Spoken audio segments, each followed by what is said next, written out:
سیدنا حضرت ابو ہریرہ رضی اللہ تعالیٰ عنہ فرماتے ہیں کہ بعض مرتبہ ایسا ہوتا ہے کہ آدمی 60 سال تک نماز پڑھتا ہے اور اس کی نماز قبول نہیں کی جاتی. سوال کیا گیا کیوں؟ تو آپ نے فرمایا کہ لا یتم رکوعہا ولا سجودہا، کہ وہ رکوع اور سجدہ مکمل طور پر نہیں کرتا، یعنی سنت طریقے پر وہ نماز ادا نہیں کرتا ہے. حضرت عمر رضی اللہ تعالیٰ عنہ فرماتے ہیں کہ بعض مرتبہ آدمی بچپن سے لے کر بوڑھا ہونے تک نماز پڑھتا رہتا ہے مگر اس کی ایک رکعت بھی قبول نہیں کی جاتی ہے. پوچھا گیا کیوں؟ کہا اس لیے کہ وہ رکوع اور سجدوں کو اور نماز کو صحیح انداز میں نہیں ادا کرتا ہے. بعض روایتوں میں نبی کریم صلی اللہ علیہ وسلم نے اس پر یہ وعید بیان فرمائی ہے کہ نماز کا نہ پڑھنا گویا کہ اپنے آپ کو اسلام سے نکال دینا ہے. من ترک الصلاۃ متعمدا فقد کفر، جس نے نماز کو جان بوجھ کے چھوڑ دیا وہ اسلام سے نکل گیا. تو نبی کریم صلی اللہ علیہ وسلم نے یہ بھی فرمایا کہ صلو کما رأیتمونی اصلی، کہ تم نماز ایسے ہی پڑھو جیسا کہ مجھے نماز پڑھتے ہوئے دیکھو. تو نبی کریم صلی اللہ علیہ وسلم کے نماز کے طریقے کو حضرات صحابہ کرام رضوان اللہ تعالیٰ عنہم اجمعین دیکھتے تھے اور اسی کے مطابق نماز ادا کیا کرتے تھے. تو اس لیے ہم انہی احادیث کو سامنے رکھ کر یہ کوشش کرنے جا رہے ہیں کہ جیسے ہم نے اس سے پہلے نماز کے پروگرام کو تفصیل کے ساتھ بیان کیا تھا، اب اس وقت مختصر انداز میں ہم نماز کے طریقے کو بیان کرنے جا رہے ہیں تاکہ ہمارا ہر مسلمان نماز کو سنت طریقے کے مطابق ادا کرنے کا عادی بن جائے.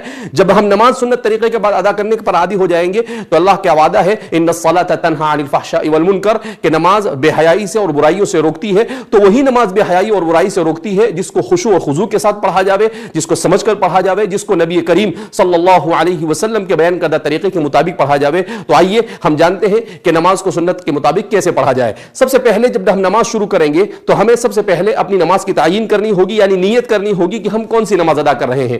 ہم فرض نماز ادا کر رہے ہیں، سنت نماز ادا کر رہے ہیں. اور پھر اس کے بعد اس لیے کہ حدیث پاک میں آتا ہے انما الاعمال بالنیات، اعمال کا دار و مدار نیت پر ہے. تو آدمی کو سب سے پہلے وضو، اس کے بعد وضو کو اچھی طریقے سے وضو کرنا ہے اور وضو کے بعد نیت کرنی ہے اور نیت کے بعد نماز پڑھنی ہے.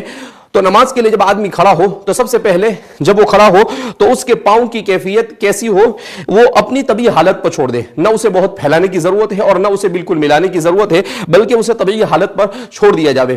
اس کے بعد جب نماز ہم شروع کریں گے تو سب سے پہلے ہاتھ اٹھا کر ہم نماز کا آغاز کرتے ہیں. تو جب ہاتھ اٹھایا جاتا ہے تو عام طور پر ہمارے یہاں بعض حضرات اس طریقے سے ہاتھ اٹھا کر لیتے ہیں، بعض حضرات کان پکڑ کر کرتے ہیں. لیکن اس کا صحیح طریقہ یہ ہے کہ نماز کے لیے ہاتھ اٹھائے جائے. کہاں تک ہاتھ اٹھائے جائے؟ کانوں کی لو تک. وہاں پر لگانے کی ضرورت نہیں، اس کے محاذات میں. اور کوشش کی جائے کہ دونوں ہاتھ قبلے کی اس کا رخ قبلے کی طرف ہو. اس طرح سے آپ اپنی نماز کو اور اپنی نگاہوں کو سجدے کی جگہ پر رکھیں تاکہ آپ کی نماز میں یکسوئی آ سکے. اس طرح سے آپ اپنی نماز کو شروع کریں گے. اپنے ہاتھوں کو اس طرح سے اپنے انگوٹھے اور اپنی آخری انگلی سے حلقہ لگا کر اسے اس طرح سے آپ اس کو گویا کہ پکڑ لیں گے پہنچے کے پاس، اور پھر اس کے بعد اسے آپ یہاں پر رکھ دیں گے.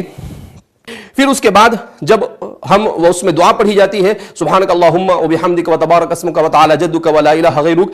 جس آدمی نماز کا آغاز کر رہا ہے تو نماز کا اس کو معنی بھی معلوم ہونے چاہیے. جیسے اللہ اکبر کہا تو اس کے معنی اللہ سب سے بڑا ہے. اس لیے کہ انسان کے ذہن میں یہ ہے کہ بڑی چیز کی عبادت کی جاوے تو اللہ سب سے بڑا ہے. اللہ اکبر من کل شیء، یعنی دنیا میں کوئی چیز ظاہری معنوی ہر اعتبار سے اگر کوئی بڑی چیز ہو سکتی ہے، بڑی ہستی ہو سکتی ہے تو وہ صرف اللہ ہے. تو اس تصور کے ساتھ آدمی اللہ اکبر کہے. پھر اس کے بعد جب ثنا پڑھے تو اس وقت بھی آدمی پڑھے سبحانک اللہم، اے اللہ تیری ذات پاک ہے. وتبارک اسمک، تیرے اسما بڑے بابرکت ہے. وتعالی جدک، اور تیری شان بڑی بلند اور بڑی عالی ہے.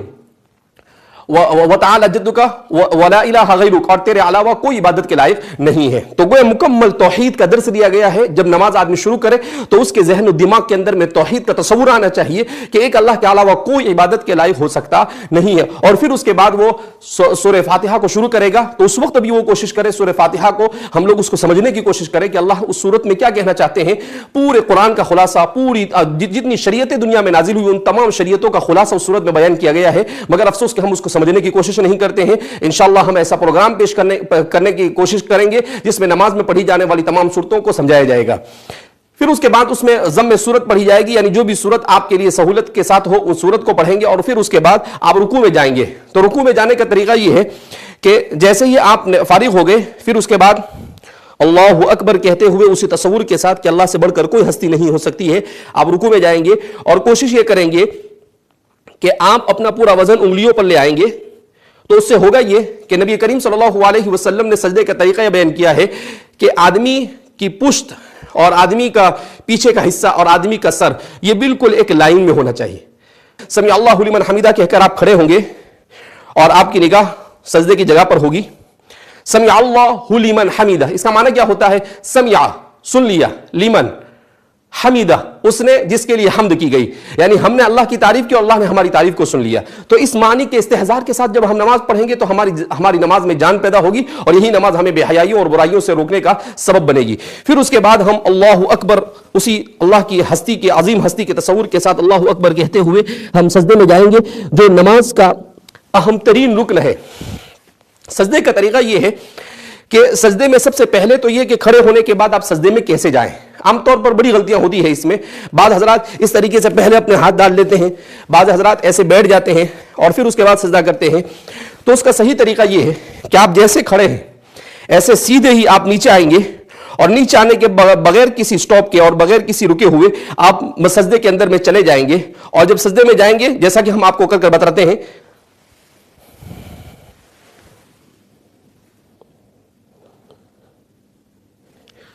सजदे में आमतौर पर गलतियां ये होती है कि बाद हजरात इस तरीके से अपने हाथों को रखते हैं। ये नबी करीम सल्लल्लाहु अलैहि वसल्लम ने इसे मकरूह कहा है, यानी ये अमल पसंद नहीं किया गया। इसी तरीके से बाद हजरात अपने हाथों को ऐसा बिछा देते हैं, तो इस अमल को भी पसंद नहीं किया गया है। तो सजदा कैसे किया जावे कि अपने दोनों कोहनियां ये आपके घुटनों से दूर होनी चाहिए और आपके ये जो हिस्सा है हाथ का, ये दोनों हाथ का हिस्सा ये जमीन से उठा हुआ होना चाहिए और आपकी पेशानी और आपकी नाक ये जमीन पर टिकी हुई होनी चाहिए। इस तरह से जब आप सजदा करेंगे तो सुन्नत के मुताबिक सजदा होगा।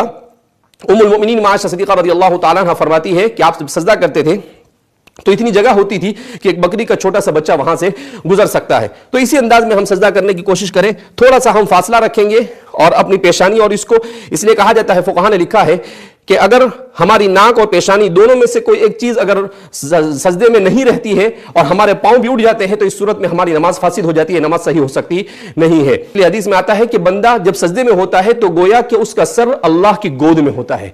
सबसे ज्यादा बंदा अल्लाह के करीब उस वक्त होता है जब वो सजदे में होता है। इसीलिए अगर आदमी अरबी जानता है तो उसे सजदे के अंदर में दुआएं मांगनी चाहिए। बाद हज़रात ने लिखा है कि सजदे में की जाने वाली दुआ को अल्लाह कभी भी रद्द नहीं करता है, इसलिए कि जब बंदा बिल्कुल अल्लाह के करीब होता है और अल्लाह से मांगता है तो जाहिर सी बात है कि अल्लाह रब्बुल इज्जत उसको कैसे अपने दरबार से खाली हाथ छोड़ सकते हैं। तो सजदे में, और आमतौर पर यह है कि हम सुबहान रब्बियल आला पढ़ते हैं, इसका माना भी हमें समझना चाहिए, पाक है वो जात जो बड़ी बुलंद है। अल्लाह रब्बुल इज्जत की पाकी को बयान किया जा रहा है। और भी सजदे की बहुत सारी दुआएं नबी करीम सल्लल्लाहु अलैहि वसल्लम से मनकूल है। आप सल्लल्लाहु अलैहि वसल्लम से मनकूल है कि आप सल्लल्लाहु अलैहि वसल्लम सजदे में पढ़ा करते थे, अल्लाहुम्मा फ़िर ली ज़ंबी कुल्लह दिक्कहु व जिल्लह कबीरहु व सगीरह अलानियतहु व सिर्रह, कि अल्लाह रब्बुल इज्जत मेरे गुनाहों को माफ फरमा दे, चाहे छोटा हो चाहे बड़ा हो, चाहे किस तरह का भी गुनाह हो, मेरे तमाम गुनाहों को माफ फरमा। अब जाहिर सी बात है, बंदा जब अल्लाह के इतने करीब होगा और अल्लाह अगर उसके गुनाहों को माफ करेंगे तो उस बंदे के लिए इससे बड़ी और क्या सआदत हो सकती है। और भी बहुत सारी दुआएं नबी करीम सल्लल्लाहु अलैहि वसल्लम से मनकूल है जो इंशाअल्लाह आपको इसी प्रोग्राम के अंदर में आपको दुआएं बताई जाएगी, उसको लिखकर हम इंशाअल्लाह पेश करने की कोशिश करेंगे उसके तर्जुमे के साथ। उसके बाद सजदे के बाद जब बैठा जाता है उसको जलसा कहा जाता है। दो सजदों के दरमियान जो बैठते हैं उसे जलसा कहा जाता है। जलसे में जब बैठते हैं तो ये वक्त भी अल्लाह के बड़े तकर्रुब का वक्त होता है। इसीलिए नबी करीम सल्लल्लाहु अलैहि वसल्लम इस वक्त में एक दुआ सिखाई आप सल्लल्लाहु अलैहि वसल्लम ने, अल्लाहुम्मा इग़फिर ली वरहमनी वआफिनी वहदीनी वरज़ुक़नी वजबुरनी। उसमें सब कुछ आ गया, दुनिया और आखिरत की तमाम भलाइयां आ गई। तो हमें इस दुआ का भी एहतिमाम करने की कोशिश करनी चाहिए, इसलिए कि जब बंदा दो सजदों के दरमियान होता है तो अल्लाह रब्बुल इज्जत उसको उस वक्त बंदे की तरफ बहुत ज्यादा मुतवज्जह होता है और अल्लाह रब्बुल इज्जत उसकी हर दुआ को कबूल करते हैं। लिहाजा इस बिना पर इस दुआ को भी हमें सीखने की कोशिश करनी चाहिए। उसके बाद जब सजदे से खड़े हो तो सजदे से खड़े होने में भी हम बड़ी कोताहियां करते हैं। जरूरत इस बात की है कि सजदे से खड़े होने के तरीके को मालूम कर लें। इस तरह से सजदे से खड़े हो। बहुत सारे लोग जब सजदे से खड़े होते हैं तो बाद मर्तबा हाथ से सहारा लेते हैं। ठीक है, अगर आदमी बड़ी उम्र का है, उसे कोई तकलीफ है, कोई उज़्र है तो वो कर सकता है, लेकिन जिनको कोई उज़्र नहीं है उन्हें तो सजदे से सीधा इसी तरीके से खड़े हो जाना है। इसीलिए फरमाते हैं कि सुन्नत तरीके के मुताबिक अगर आदमी नमाज पढ़ता है तो बेशुमार हड्डी की बीमारियों से भी अल्लाह उसकी हिफाजत फरमाते हैं, बेशुमार खून की बीमारियों से भी अल्लाह उसकी हिफाजत फरमाते हैं। आज की साइंस ने इन तमाम चीज़ों को तस्लीम किया है।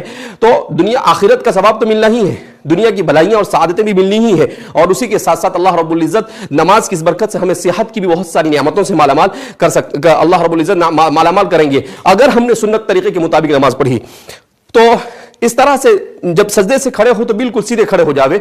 और फिर उसके बाद जब हम कायदे में बैठते हैं تو हमें अपना हाथ बाज़ मरतबा बाज़ लोग यहाँ पर रखते हैं, बाज़ यहाँ रखते हैं, उसे उसकी हालत पर दरमियान में छोड़ दिया जावे और इस तरह से किया जावे कि अशहदु अल्ला इलाहा के वक्त उंगली को उठाए। बाज़ मरतबा ऐसा होता है कि बाज़ लोग बहुत ऊपर उठा लेते हैं, बाज़ लोग बिल्कुल कम उठाते हैं। तो इसका सही तरीका यह है कि इतनी उठाई जावे कि जितना क़िबले की तरफ उसका रुख हो सके। क़ाइदे अखीरा में जब हम बैठते हैं तो तहियात पढ़ी जाती है, दुरूद शरीफ पढ़ा जाता है, उसके बाद दुआ पढ़ी जाती है। इसके सिलसिले में हदीस में आता है कि जो दुआ इस वक्त की जाती है उसको भी अल्लाह रब्बुल इज़्ज़त कबूल करते हैं। लिहाजा आदमी कम से कम रब्बना आतिना फिद दुनिया हसना व फिल आखिरति हसना पढ़े और अपना दुनिया का जो भी मकसद है उसका तसव्वुर भी करे, तो इंशाअल्लाह उम्मीद की जाती है कि अल्लाह रब्बुल इज़्ज़त उसकी तमाम तमन्नाओं को पूरा फरमाएंगे। उसके बाद जब सलाम फेरा जाता है तो आमतौर पर हम कोताही करते हैं कि बाद हजरात इस तरह से सलाम फेरते हैं, पूरी दुनिया को देखते रहते हैं। जरूरत इस बात की है कि सलाम जब फेरा जाए तो हम अपनी निगाहों को अपने कांधों पर रखें और इस तरीके से सलाम फेरे, अस्सलामु अलैकुम व रहमतुल्लाह। इसका मतलब होता है सलामती हो मेरे उन तमाम भाइयों की तरफ जो मेरे इस जानिब है और उन फरिश्तों की तरफ जो इस जानिब है, अस्सलामु अलैकुम व रहमतुल्लाह। इसका मतलब यहां पर भी तो इस तरह से नमाज के वक्त कोशिश ये होनी चाहिए कि आदमी नमाज पढ़ते वक्त अपनी निगाहों की भी अच्छी तरह से हिफाजत करे, अपनी निगाहों को जहां पर रखना है वहीं पर रखे। दुआ में भी ये होता है कि हमारे यहां पर आमतौर पर जब दुआ करते हैं तो दुआ में बाद हजरात इस तरह से अपने हाथ मुंह को छुपा देते हैं बाज़ हजरात दुआ में, लेकिन उसका सही तरीका यह है कि अपने हाथ को सीने के सामने रखा जावे और इस तरह से खुला रखा जावे और अल्लाह रब्बुल इज़्ज़त से मांगा जावे। और नमाज के बाद जो दुआ की जाती है अल्लाह रब्बुल इज़्ज़त उन दुआओं को कबूल करते हैं। नमाज के बाद बहुत सारे अज़कार है, तस्बीहात का पढ़ना, इसकी भी बड़ी फजीलतें वारिद हुई है। बहरहाल हमने ये कोशिश की है कि मुख्तसर वक्त में नमाज के जामे तरीके को आप हजरात के सामने बयान किया जावे। उम्मीद की जाती है कि आप हजरात इसकी तरफ तवज्जो देंगे।